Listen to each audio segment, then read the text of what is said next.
नमस्कार दोस्तों, मैं हूं रवि और स्वागत है आप सभी का एक बार फिर से साइंस के एमसीक्यू क्वेश्चन के साथ।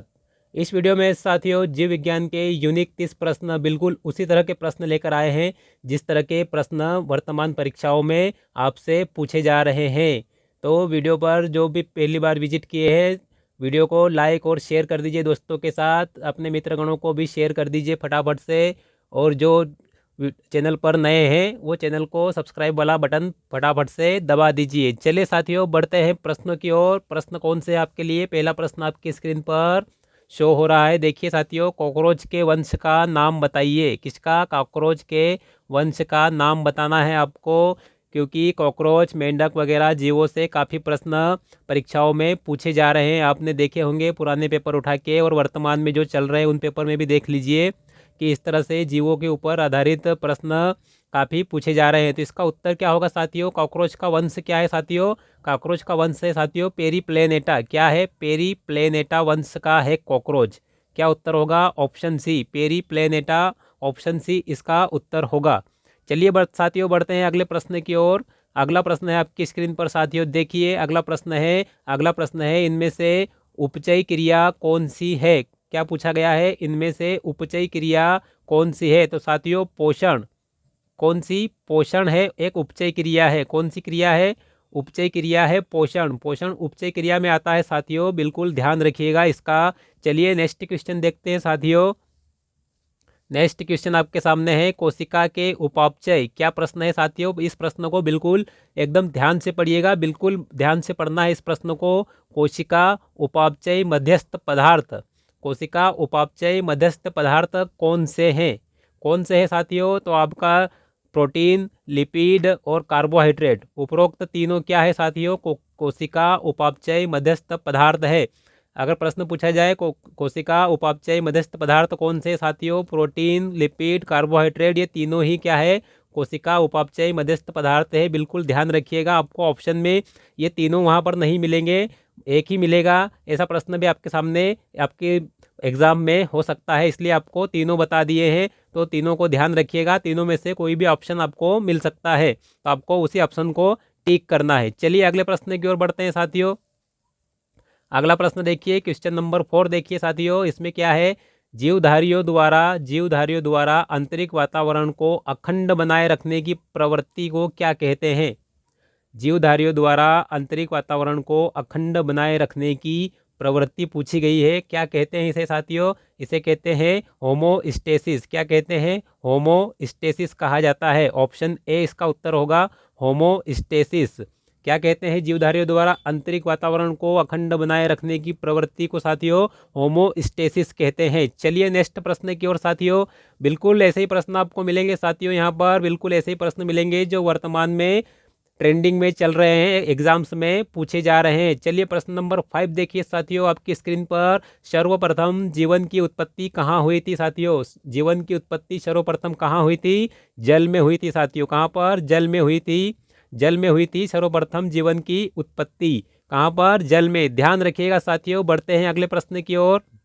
अगला प्रश्न है, लेमार्क की सर्वाधिक आलोचना किस वैज्ञानिक ने की है? लेमार्क की सर्वाधिक आलोचना किस वैज्ञानिक ने की है? लेमार्कवाद आपने पढ़ा होगा, आपको पता होगा कि उपार्जित लक्षणों का वंशागति सिद्धांत वगैरह के इन्होंने जो नियम दिए हैं, जो सिद्धांत बताया है, उसके सर्वाधिक आलोचक कौन था? तो सर्वाधिक आलोचक था साथियों बिजमान। कौन था? बिजमान। इसने क्या किया था? चूहे की पूंछ को काटकर लगभग 21 पीढ़ियों तक देखा कि जिस अंगों का उपयोग अपन नहीं करते हैं क्या वो विलुप्त हो जाते हैं या नहीं होते, लेकिन विजमान को ऐसा कुछ प्राप्त नहीं हुआ, इसलिए इन्होंने लेमार्क की सर्वाधिक आलोचना की। चलिए अगला प्रश्न देखते हैं साथियों। स्वतः जननवाद के प्रमुख समर्थक कौन थे? स्वतः जननवाद का सिद्धांत जो जीवों की उत्पत्ति संबंधी सिद्धांत है, इसके सर्वाधिक समर्थक या प्रमुख समर्थक कौन थे साथियों? ये बताना है आपको।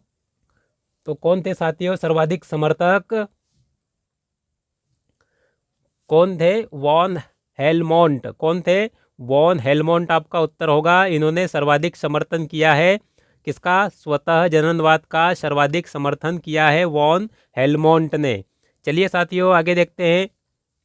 क्वेश्चन नंबर 8 देखिए। वर्गीकरण की कृत्रिम प्रणाली। किसकी प्रणाली? वर्गीकरण की कृत्रिम प्रणाली का आधार क्या होता है?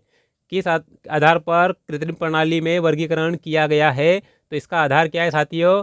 तो इसका आधार है साथियों एक या दो लक्षणों के आधार पर कृत्रिम प्रणाली में वर्गीकरण किया जाता है। किस पर? एक या दो लक्षणों के आधार पर साथियों। किस पर? एक या दो लक्षणों के आधार पर कृत्रिम प्रणाली में वर्गीकरण किया गया है। चलिए नेक्स्ट प्रश्न देखिए साथियों। अगला प्रश्न है आपके सामने, मीरोक्राइन ग्रंथियां। कौन सी? मीरोक्राइन ग्रंथियों से स्त्रावित पदार्थ किस प्रक्रिया द्वारा बाहर निकलता है साथियों? जो मीरोक्राइन ग्रंथियां होती है उनसे जो पदार्थ निकलते हैं वो किस प्रक्रिया द्वारा बाहर निकलते हैं? तो साथियों किससे निकलते हैं? विसरण द्वारा। किससे?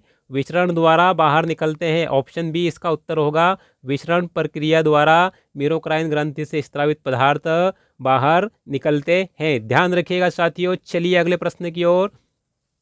अगला प्रश्न है साथियों, हेवर्सियन तंत्र किसमें पाया जाता है?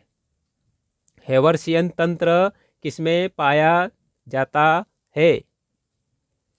किसमें पाया जाता है साथियों? हेवर्सियन तंत्र स्तनधारियों की अस्थि में। किसमें? स्तनधारी की अस्थि में पाया जाता है हेवर्सियन तंत्र।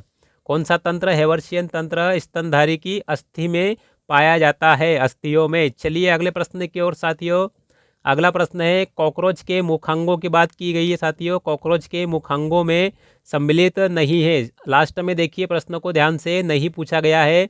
यही तो प्रश्न का मेन पॉइंट होता है उत्तर देने का। आखिरी में अब देखिए नहीं दिया गया है। तो साथियों सिकम नहीं होता है। सिकम नहीं होता है, क्योंकि सिकम क्या है? मनुष्य की बड़ी आंत का हिस्सा है। किसका है? बड़ी आंत का हिस्सा सिकम, कोलम और रेक्टम होते हैं बड़ी आंत के हिस्से। तो सिकम बड़ी आंत का हिस्सा है मानव की। तो आपका उत्तर क्या हो जाएगा? कॉकरोच के मुखांग कौन से हो गए? लेब्रम हो गया, मैंडिबल्स हो गया, मैक्सिली हो गया। ये क्या है? कॉकरोच के मुख अंग है। और सिकम क्या है? मानव की बड़ी आंत का हिस्सा है। चलिए अगले प्रश्न की ओर साथियों। सर्वप्रथम बैक्टीरियोफेज अवस्था का अध्ययन किसने किया था? किस अवस्था का? बैक्टीरियोफेज, जो जीवाणुओं को संक्रमित करने वाले विषाणु होते हैं। तो इनकी अवस्था का अध्ययन किसने किया था साथियों? तो किया था टुवार्ट और डी हेरोल ने। किसने किया था? टुवार्ट और डी हेरोल ने सर्वप्रथम किसका अध्ययन किया साथियों? ध्यान रखिएगा, बैक्टीरियोफेज। किसका? बैक्टीरियोफेज का सर्वप्रथम अध्ययन किया टुवार्ट और डी हेरल ने। चलिए नेक्स्ट प्रश्न की ओर साथियों। नेक्स्ट प्रश्न है, किस जीव में क्लोरेगोजन, कौन सी क्लोरेगोजन कोशिकाएं पाई जाती है? किस जीव में पाई जाती है क्लोरेगोजन कोशिकाएं साथियों? किस में पाई जाती हैं? तो इसका उत्तर होगा साथियों केचुआ। कौन सा? केचुआ, किसानों का मित्र। किसानों का मित्र, और इसका उपयोग विभिन्न प्रकार की औषधियों बनाने में भी किया जाता है। औषधि निर्माण में भी उपयोग होता है साथियों केचुए का, ध्यान रखिएगा। औषधि निर्माण में भी उपयोग होता है केचुए का। चलिए नेक्स्ट प्रश्न की ओर। नेक्स्ट प्रश्न है साथियों, हिस्टोजन सिद्धांत। कौन सा सिद्धांत? हिस्टोजन सिद्धांत किस वैज्ञानिक ने प्रस्तुत किया था? किसने प्रस्तुत किया था हिस्टोजन सिद्धांत साथियों? ह से हिस्टोजन और ह से हेंस्टीन। ह से हिस्टोजन और ह से हेस्टीन याद रखिएगा। ऑप्शन डी उत्तर होगा आपका। हेस्टीन ने हिस्टोजन सिद्धांत दिया है। ह से साथियों, ह से हिस्टोजन और ह से हेस्टीन। क्या हो जाएगा आपका? ह से हिस्टोजन और ह से हेस्टीन। ध्यान रखिएगा, इसको थोड़ी छोटी सी ट्रिक है, लगा सकते हैं आप, यूज़ कर सकते हैं। चलिए अगला प्रश्न देखिए, लाइकेन कितने प्रकार के होते हैं साथियों? लाइकेन जो वायु प्रदूषण के संसूचक माने जाते हैं, कितने प्रकार के होते हैं साथियों? 3 प्रकार के होते हैं। कितने? 3 प्रकार के होते हैं। 3 प्रकार के होते हैं लाइकेन। कौन कौन से प्रकार? क्रस्टोज होता है, क्रस्टोज, एक क्रस्टोज हो गया। दूसरा कौन सा हो गया साथियों? फेलियोज। कौन सा? फेलियोज। लाइकेन के प्रकार बता रहे हैं आपको, लाइकेन के प्रकार। और तीसरा कौन सा है साथियों? तीसरा है फ्रूटिकोज। कौन सा?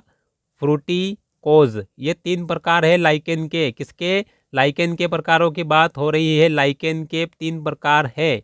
लाइकेन के 3 प्रकार है। चलिए साथियों अगले प्रश्न की ओर बढ़ते हैं।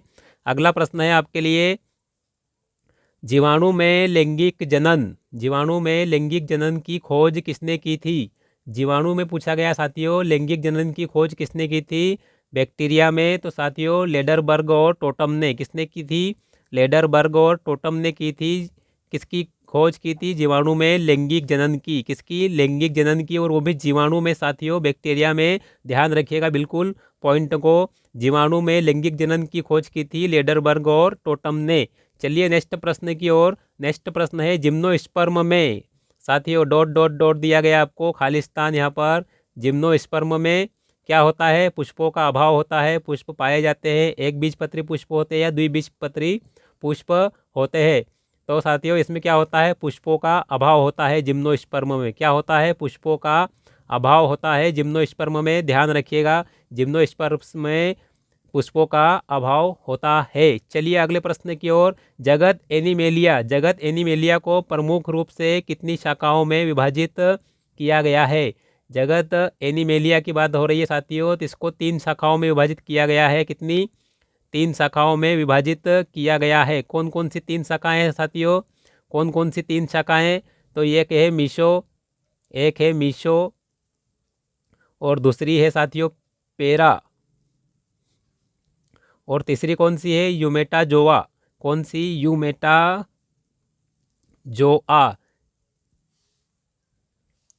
इन तीन शाखाओं में विभाजित किया गया है किसको? जगत एनिमेलिया को। चलिए अगले प्रश्न की ओर साथियों। फाइसेलिया को और क्या कहा जाता है? फाइसेलिया की बात हो रही साथियों। फाइसेलिया को और क्या कहा जाता है साथियों?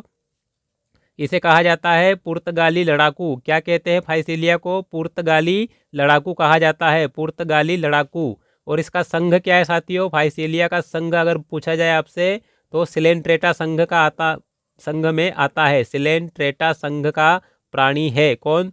फाइसेलिया सिलेंट्रेटा संघ का प्राणी है, जंतु है। चलिए अगले प्रश्न की ओर साथियों। अगला प्रश्न है नीलहरित शैवाल साइनोबैक्टीरिया साथियों। नीलहरित शैवाल प्रकाश संश्लेषण अवयव होता है। कौन सा अवयव होता है प्रकाश संश्लेषण का? नीलहरित शैवाल या साइनोबैक्टीरिया। इसको क्या कहा जाता है साथियों? सबसे आद्य जीव कहा जाता है। पृथ्वी पर सबसे आद्य जीव माना जाता है इसे, नीलहरित शैवाल को। तो इसमें प्रकाश संश्लेषण अवयव कौन सा होता है साथियों? झिल्ली रहित पत्रक। क्या होता है? झिल्ली रहित पत्रक होता है साथियों इसमें प्रकाश संश्लेषण अवयव। इसी में प्रकाश संश्लेषण अवयव है नीलहरित शैवाल का, झिल्ली रहित पत्रक। चलिए नेक्स्ट प्रश्न की ओर साथियों। यूलोथ्रोक्स क्या है साथियों? यूलोथ्रोक्स क्या है? यूलोथ्रिक्स सॉरी साथियों, यूलोथ्रिक्स क्या है साथियों? यूलोथ्रिक्स एक क्लोरोफाइटा है। क्या है? क्लोरोफाइटा है यूलोथ्रिक्स। कौन सा है? क्लोरोफाइटा है, क्लोरोफाइटा है यूलोथ्रिक्स। ध्यान रखिएगा। नेक्स्ट प्रश्न की ओर बढ़िए। सिफेल्यूरोस क्या है? सिफेल्यूरोस क्या है साथियों? सिफेल्यूरोस एक परजीवी शैवाल है। क्या है? परजीवी शैवाल का उदाहरण है सिफेल्यूरोस। क्या है? परजीवी शैवाल का उदाहरण है सिफेल्यूरोस। चलिए अगले प्रश्न की ओर साथियों। अगला प्रश्न है आपके सामने। कौन से संघ के सभी सदस्य समुद्र में पाए जाते हैं साथियों? कौन सा संघ है जो संघों में बांटा गया है जीवों को वर्गीकरण में? तो कौन सा संघ है जिसके सभी जीव किस में पाए जाते हैं? समुद्र में। तो इकाइनोडर्मेटा संघ, इकाइनोडर्मेटा के जीव क्या है? ये समुद्र में पाए जाते हैं साथियों। ध्यान रखिएगा, इकाइनोडर्मेटा संघ ऐसा है जिसके सभी सदस्य समुद्र में पाए जाते हैं। चलिए नेक्स्ट प्रश्न की ओर साथियों। संघ एनेलिडा में उत्सर्जी अंग क्या है?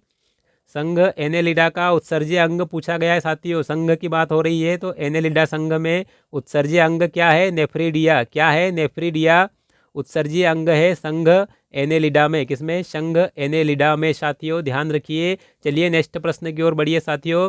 जंतु कोशिका में डॉट डॉट डॉट आगे देखिए। लवक अनुपस्थित होते हैं, लवक पाए जाते हैं, लवक पूर्ण विकसित नहीं होते, इनमें से कोई नहीं। तो उत्तर क्या होगा? लवक अनुपस्थित होते हैं क्योंकि ये पादप कोशिकाओं में पाए जाते हैं लवक, प्लास्टिड। चलिए नेक्स्ट प्रश्न की ओर साथियों।